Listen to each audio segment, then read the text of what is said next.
ঠাকুর, শুধু এ জন্মে নয় গো, প্রতি জন্মে জন্মে আমি আমার দেহ মন প্রাণ জীবন যৌবন সব তোমার শ্রীচরণে সমর্পণ করে দিয়েছি। তুমি আমায় কৃপা করো না গো। আর ভবজাল আমি সইতে পারছি না, যে বড় কষ্ট হচ্ছে যে আমার।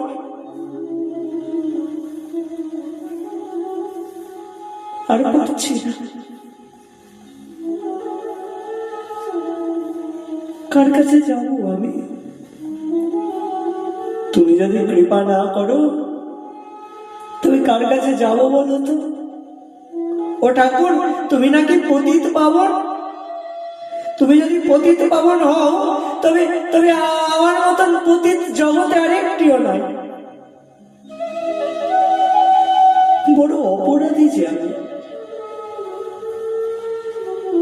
বারবার করে অপরাধ করি, বারবার করে অপরাধ করি, বারবার করে অপরাধ করি।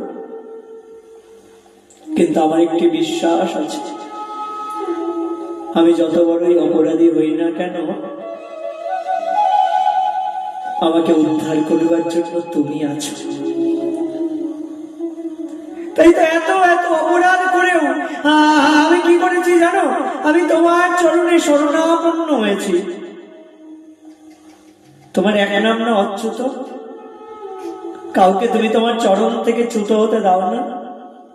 ও ঠাকুর, আমি তোমার চরণে শরণাগত, শরণাগতকে উদ্ধার করো ঠাকুর, আমায় উদ্ধার করো। নিয়ে চলো না গো বৃন্দাবনে। বিষয়ের জ্বালা আর সহ্য হচ্ছে না গো, আর ভালো লাগছে না গো। সত্যি বলছি, হৃদয়ের কথা বলছি, আর ভালো লাগছে না। বৃন্দাবনে নিয়ে চলো না গো ঠাকুর, চলো না গো বৃন্দাবনে যাই।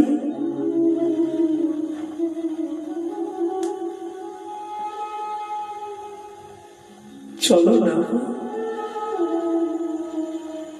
তোমার কৃপা ছাড়া তো বৃন্দাবনে যাওয়া যাবে না।